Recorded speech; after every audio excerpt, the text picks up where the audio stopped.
अस्सलामुअलैकुम। मोहम्मद अज़ीज़ सिद्दीक अपने programme match उसके साथ हाजिर खिदमत है। आप लोगों की फरमाइश पर और ख़ास तौर पर जो कि यहाँ कन्फ्यूजन्स बहुत हैं।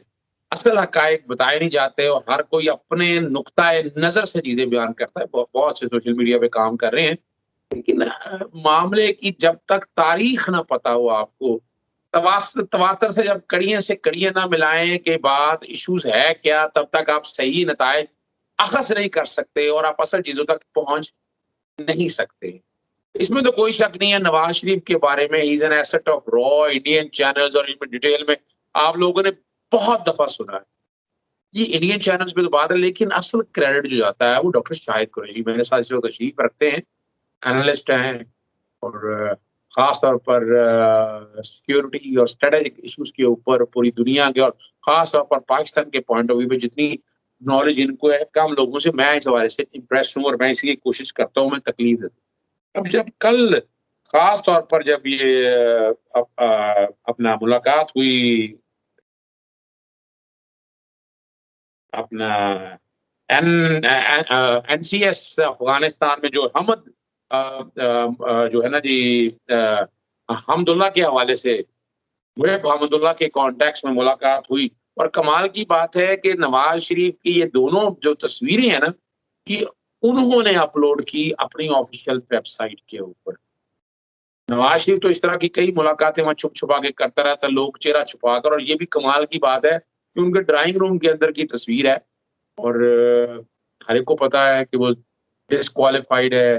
पनामा केस के अंदर कन्फ्यूजन क्रिएट करने की कोशिश तो कुछ लोग करते हैं कि उनकी सज़ा एक में सस्पेंड है। ये डिसक्वालिफिकेशन उनकी पनामा केस में 62 1F के तहत और ये ताउम्र के लिए डिसक्वालिफिकेशन है। उनकी हैसियत कोई नहीं है नवाज़ शरीफ की।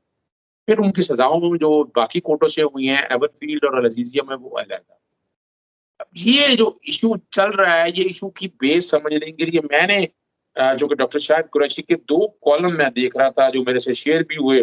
मैं जब उनको देखा तो मुझे हैरानगी बड़ी हुई इस कॉन्टेक्स्ट में कि ये जो बातें फ़ोर्सी कर रहे थे, उसी के मुताबिक तनाज़ुर में ये साबित हो रही है। सबसे पहला आर्टिकल जो मेरे पास है 24 जुलाई 2018 को लंदन पोस्ट में छपा डॉक्टर शाहिद कुरैशी साहब का। केयरफुल सुनिएगा, careful Pindi boys deal with raw asset Nawaz Sharif would be case of death. Background पे ये चल रही हो।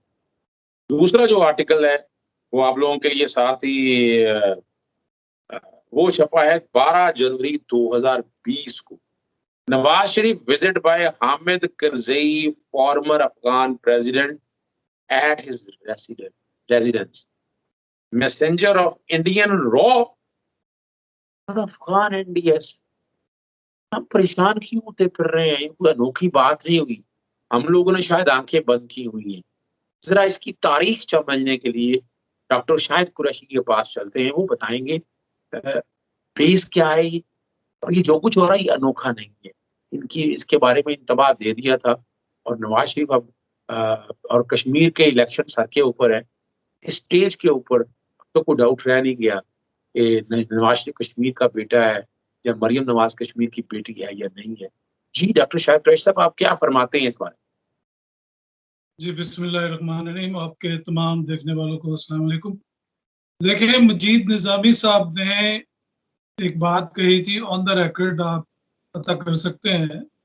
उन्होंने कहा था कि हम बेनज़ीर को सिक्योरिटी रिस्क समझते थे, नवाज़ शरीफ तो उससे भी बड़ा सिक्योरिटी रिस्क।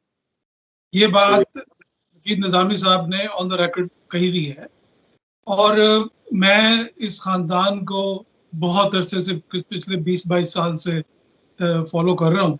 जब जनरल मुशर्रफ ने इनकी हुकूमत को हटाया और जो कुछ वो पाकिस्तानी आर्मी चीफ का जहाज़ ये इंडिया भेजना चाहते थे और अगर उस जहाज़ में कारगिल के ऊपर अगर जनरल मुशर्रफ को इंडिया गिरफ्तार कर लेता, तो क्या पाकिस्तान का रिस्पॉन्स होना था उस पे। इसी केस के ऊपर नवाज़ शरीफ को सज़ाए मौत होनी चाहिए। इसने एक तो लोगों की ज़िंदगी खतरे में डाली पाकिस्तानी शहरी, दूसरा ये आर्मी चीफ को इंडिया भेज रहा था और उन अदालतों को शर्म आनी चाहिए, उन जजों को डूब मरना चाहिए जिन्होंने उसको इस केस में से बरी किया, क्योंकि there was an overwhelming evidence available. इसने तो राना मकबूल को भेज दिया था जनरल मुशर्रफ को गिरफ्तार करने के लिए। ये बात नवाज शरीफ ने खुद कही है ये बात नवाज शरीफ ने मैनचेस्टर की एक तकरीर में वहां पे करते हुए कही कि मैंने मतलब राणा वहां पे ये जो गवर्नर सिंध थे, जस्टिस साहब जो थे वो शाह साहब, वो भी ये बात कहते हैं कि नवाज शरीफ ने हमें धोखा दिया। तो नवाज शरीफ एक धोखेबाज, बद किरदार और बेईमान इंसान है। ये वो चीजें हैं जो अदालतों ने उसको कंफर्म करके दी है। हम तो ये बातें बहुत अरसे से कह रहे हैं। जब रिलायंस की जो ऑयल रिफाइनरी थी, जामनगर रिफाइनरी थी, उसका इंश्योरेंस का मसला था, उसकी कोई इंश्योरेंस नहीं कर रही थी कंपनी। वो एशिया की सबसे बड़ी ऑयल रिफाइनरी है अंबानी ग्रुप की। तो पीके मिश्रा जो उनके अंबानी ग्रुप के अखबार के एडिटर थे, और अमिताभ बच्चन ने नवाज शरीफ साहब से लंदन में मुलाकात की, और उसके बाद उसी रिलायंस इंडस्ट्री की इंश्योरेंस जो है ना हाफ ए प्रीमियम पे हो। उसकी वजह ये थी कि कोई इंश्योरेंस कंपनी उसकी इंश्योरेंस करनी ही नहीं चाहती थी, क्योंकि वो पाकिस्तान से 80 मील के फासले पे है। उन्होंने कहा कि अगर जंग होगी पाकिस्तान की, तो पाकिस्तान एयरफोर्स जो है वो उसको आधे मिनट में ही जाकर उड़ा देंगे सारी। हम इसकी इंश्योरेंस भी नहीं कर सकते। लेकिन नवाज शरीफ साहब की मेहरबानी की वजह से उसकी इंश्योरेंस हो गई। इन्होंने पता नहीं क्या गारंटी दी उसको, अंबानी को या उस इंश्योरेंस कंपनी को क्या कहा। ये बात मैंने अल जजीरा पे कही है, छपी है बातें सारी। ये को मैं को अपने पास से नहीं बता रही है। लो, आपका तो मीडिया जो है वो इंतहाई घटिया तरीन सतह पे आ चुका है, और उनमें से जो कुछ चंद लोग अच्छे बोलने वाले हैं उनको थोड़ा सा, हमारी इस्टेब्लिशमेंट को उनको सपोर्ट करना चाहिए। आपको अपने लोगों को तैयार करना चाहिए, जो जो बेईमान, जो बद किरदार गद्दार लोग मीडिया में जर्नलिस्टों के रूप में आके बैठ गए हैं, जो सच को छुपाते हैं। सच ना बताना और या सच को ट्विस्ट करना भी एक खयानत है, गद्दारी है। तो बात करने का मकसद ये है कि नवाज शरीफ ने जितना नुकसान पाकिस्तान को पहुंचाया है, पूरी इंडिया की फौज भी अगर इकट्ठी होकर आ जाए तो वो उतना नुकसान नहीं पहुंचा सकती जितना इस शख्स ने, और बार बार पहुंचाया। और हमारी जो मिलिट्री स्टैब्लिशमेंट है या जो भी है, जनरल मुशर्रफ ने मुझे खुद कहा कि आई मेड ए मिस्टेक। मैंने कहा आपने रियो कर, ये जो एनआरओ किया आपने, ये करके आपने अपने मुंह पे कालक मली। तो general Musharraf agreed with me, he said yes I agree, और ही सेड के the cases were not moving. तो मैंने उनसे कहा, मैं sir you don't fix something which is not broken. जो चीज टूटी हुई नहीं है आप उसको फिक्स करने चल पड़े। आपने इन लोगों को एनआरओ दिया और इन्होंने बेड़ा गर्क कर दिया। दोबारा से आपने इनको ला के बैठा दिया। इन्होंने जितने टैलेंटेड मुहब्बे वतन अफसर थे उनको इन्होंने खुड्डे लाइन लगाया। आईएसआई के अंदर से 50 से ज्यादा लोगों के ऐसे अफसर थे जो हमें पता चला जिनको इन्होंने, जिनकी इनको लिस्ट दी गई थी, तो इन्होंने उनको हटाया। नवाज शरीफ को जनरल अजीज और जनरल मुशर्रफ के दरमियान जो कन्वर्सेशन थी, वो इंडियन एम्बेसडर ने दी थी, इंडियन हाई कमिश्नर, वो टेप जो थी कारगिल के इशू के ऊपर। और इस वक्त भी हम जब बात कर रहे हैं तो कारगिल की 6 चोटियां जो है ना वो पाकिस्तानी फौज के कंट्रोल में है, नवाज शरीफ की गद्दारी के बावजूद। पाकिस्तान किसी वक्त भी चाहे तो वहां पे उनका रास्ता बंद कर सकता है, पाकिस्तान किसी वक्त भी। लेकिन पाकिस्तान का जो गद्दार मीडिया है, सारे की बात नहीं कर रहा, जो गद्दार मीडिया है वो ये बात नहीं बताते। जो चले अब आगे चलते हैं, आपके ये जो अफगानिस्तान के साथ जो मैं तो 2 मामला आर्टिकल्स है। का जिक्र खास तौर पर जो आप मैंने किया है। आपका पहला आर्टिकल 24 जुलाई का है 2018 का, जो आपने बड़ा खूबसूरत लफ्ज लिखे थे अपना केयरफुल पिंडी बॉयज के कॉन्टेक्स्ट में। फिर दूसरा आपने 12 जनवरी 2000 को लिखा था, Nawaz Sharif visited by Hamid Karzai former Afghan president. तो ये जरूरी है, और खास तौर पर जो अभी जो मुलाकात है अपना महबुल्ला से, हम अपना नाम महबुल्ला से जो मुलाकात हुई है, इसने पाकिस्तान के बारे में ब्रोथल के लफ्ज इस्तेमाल किए थे। और शर्म और डूबने का मकाम है कि ये मैं पाकिस्तान मुस्लिम नूर और ये लोग उसको डिफेंड करते हुए रहे। डूबने का मकाम है उन लोगों के लिए। और खास मैं तौर पर ये आपको सहाफी हमारे, वो ही सहाफी जिनकी आप जिक्र करते। देखिए, मैं आपको बताता हूँ कि जो पहला आर्टिकल था उसमें हमने इनको बताया था, क्योंकि बाहर से जो आपको चीजें नजर आ रही होती हैं शायद आपको अंदर से नजर नहीं आ रही थी, एक बात। दूसरी चीज ये कि जिन लोगों को वो चीजें नजर भी आ रही होती हैं वो किसी मजबूरी की वजह से किसी को बता नहीं सकते जाके कि ये होने वाला है या हो रहा है। क्योंकि आपने, नवाज शरीफ ने जो इंडिया को सबसे बड़ी फेवर दी कि इसने फौज को पुलिसिंग में उलझा दिया। रेंजर्स कराची कंट्रोल कर रही है, फौज कंट्रोल कर रही है, आईएसआई कंट्रोल कर रही है, ये तो पुलिस का काम है। नवाज शरीफ ने फौज को, जो इंडिया की पॉलिसी थी कीप कराची ब्लीडिंग, उस पॉलिसी के तहत इन्होंने रेंजर्स को उसमें हटाया। वो तो चीन के जो दबाव पे, इंटरनेशनल एस्टेब्लिशमेंट के दबाव के ऊपर इन्होंने कराची के अंदर जो है वो अमन बहाल किया। नहीं तो इसहाक डार तो निहारी और पाए खाने के लिए जाता था अल्ताफ हुसैन के पास, और बाबर गौरी को फरार कराने में पाकिस्तान से सबसे बड़ा हाथ जो है वो इसहाक डार का है। तो ये बातें ऑन द रिकॉर्ड जो मैं आपको बता रहा हूँ। अब कहते हैं कि ये जो अफगान जो गवर्नमेंट है, अफगान रजीम जो इस वक्त बैठी हुई है, ये मैं इनको कहूंगा they are the prostitutes of the no occupation doubt, powers, no and doubt. I have no doubt about it. कल को जब हिस्ट्री लिखी जाएगी तो ये बात साबित होगी कि हामिद करजई जो है, बल्कि मुझे पता है कि हामिद करजई के भाई के जो कबाब शॉप्स हैं अमेरिका में, उनका नाम है हलमंद। हलमंद के नाम से इनके रेस्टोरेंट्स हैं अमेरिका में, हामिद करजई साहब के भाई के। और सही। इनकी भाभी जो है वो अमेरिकन शहरी हैं माशाल्लाह से। और इसी तरह बहुत सारे जो अफगान लीडर्स हैं, अशरफ गनी साहब की जो बेगम है वो क्रिश्चियन है, वो लेबनान से उनका ताल्लुक है। इसी तरह महबूबुल्लाह मसूद साहब के बारे में भी पता, ये महबूबुल्लाह साहब के बारे में भी, हमदुल्ला जो भी है इसका नाम पता चला है कि ये भी, इसकी भी बच्चे बुच्चे बाहर हैं, किसी दूसरे मुल्कों में बिठाए हुए हैं। तो ये सारे प्रोस्टिट्यूट्स हैं। कल को जब अफगानिस्तान की तारीख लिखी जाएगी तो उसमें ये बताया जाएगा कि these were the collaborators of the invaders. ये उन लोगों के साथ कोलैबोरेटर थे जिन लोगों ने मुल्क पे हमला किया। तो जो लोग अपने मुल्क के सगे नहीं बन सकते, उनको क्या हक पहुंचता है कि वो दूसरे मुल्क के ऊपर उंगली उठाएं। पाकिस्तान में तो किसी ने ऐसा काम नहीं किया, लेकिन आपकी सारी, अल्हम्दुलिल्लाह कि आप इंडिया के पास जा रहे हैं। आप ये जो अब्दुल्ला अब्दुल्ला है, ये भी इंडिया में इसके बड़े क्लोज ताल्लुकात हैं। इसकी तो सुना बेटी भी है इंडिया के अंदर, जिसके ऊपर वो बार बार उसको ब्लेम करते हैं, बार बार ब्लैकमेल करते हैं इसको। तो जब अमेरिकनों ने इनको बुलाया एज ए प्रोस्टिट्यूट्स, और इन्होंने वही काम किया जो कि प्रोस्टिट्यूट्स करती हैं, अपनी अफगान अफगान कौम को बेच दिया। जो मिलियन से ज्यादा जो अफगान शहरी शहीद हुए अमेरिकन और नेटो फोर्सेस की बॉम्बिंग से, उन तमाम लोगों का खून जो है वो अशरफ गनी और हामिद करजई इनके हाथों पे है। वो कौन इसकी इसकी क्या जस्टिफिकेशन दे सकते हैं इंटरनेशनल मीडिया के अंदर?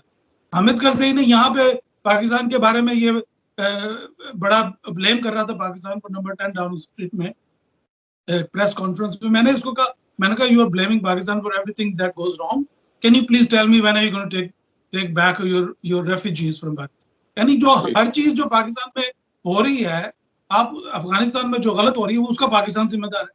तो भाई जो हमारा इसके साथ क्या ताल्लुक है? हमारे तो खुद सफर कर रहे हैं। Pakistan is a victim of your policy, your prostitution with the invaders. तो एब्सोल्युटली करेक्ट। जो जिन लोगों ने जो गन्स फॉर हायर बने हुए हैं, वो तो अशरफ गनी रजीम है, वो तो हामिद करजई रजीम है।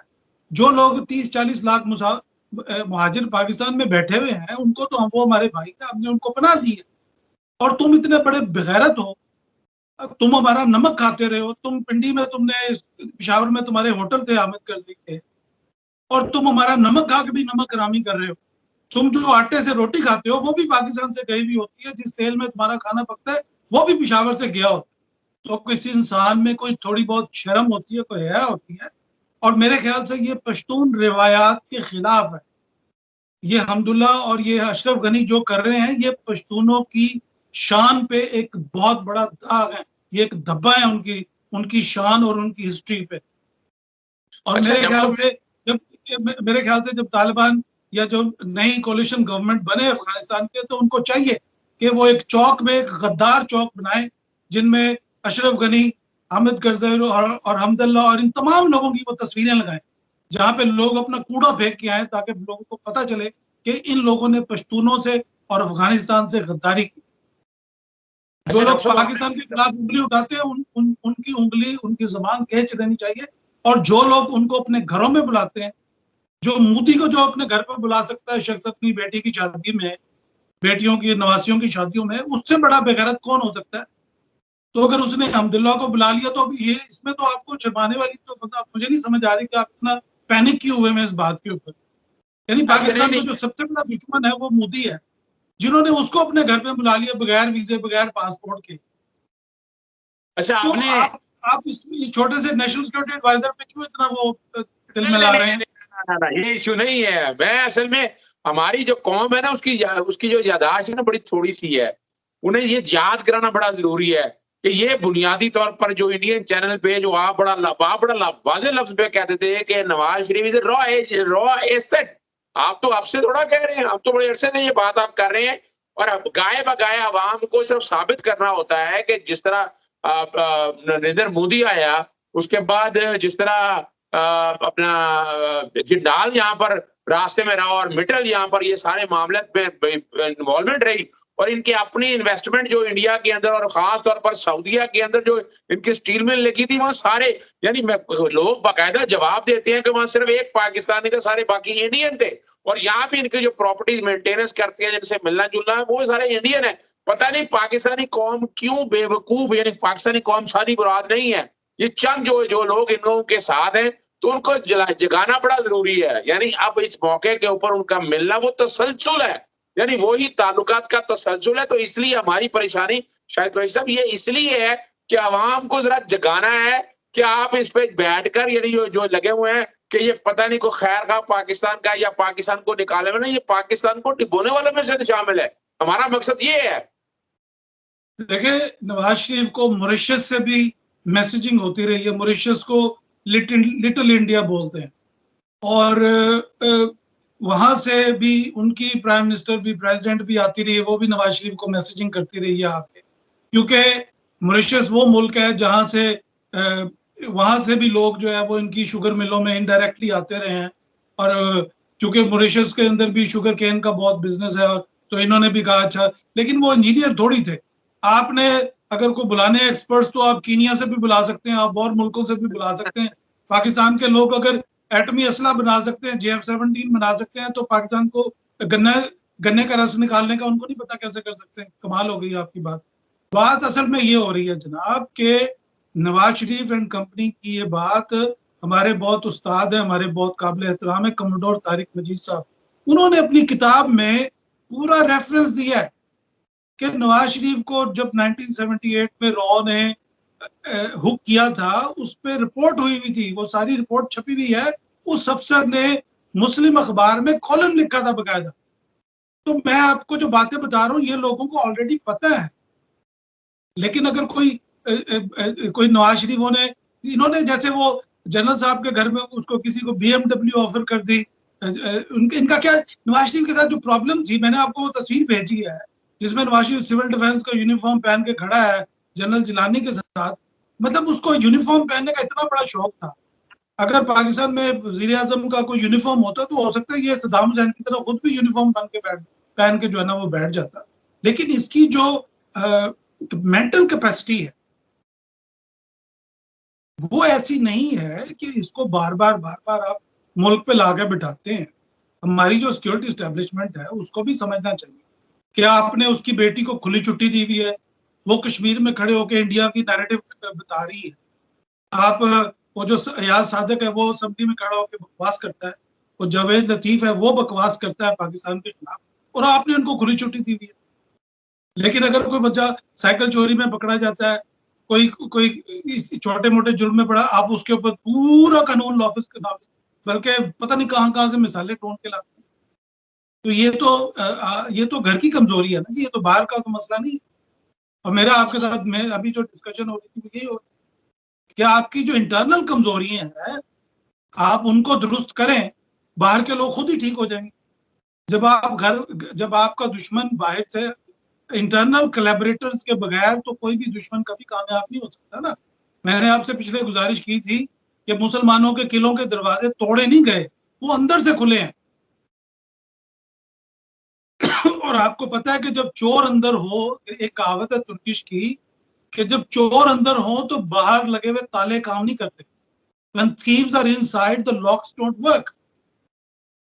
और ये जो हमारे जनरल्स थे राहील शरीफ साहब, मुझे तो बड़ी शर्म आती है जब जब नवाज शरीफ ये हरकतें करता है मुझे, और मरीम नवाज इस तरह की हरकतें करती है, मुझे राहील शरीफ का ख्याल आता है कि आपने अगर आर्मी एक्ट लगाया होता इनके खिलाफ तो जितनी ट्रबल, जितनी इंटरनेशनल सतह पे पाकिस्तान को सुबकी उठानी पड़ी मुख्तलिफ प्लेटफॉर्म्स पे, वो हमें सब नहीं करना पड़ता। जनरल बाजवा को वो सारी मुश्किलें नहीं बर्दाश्त करनी पड़ी। आपने अपनी एक छोटी सी, उन्होंने वो आपको उधर से पोस्ट दिलवाई, उधर से उन्होंने उनको कह दिया कि ये तुम्हारे मुल्क में मार्शल लॉ लगा दे। तो आपने शरीफों को समझा ही नहीं है।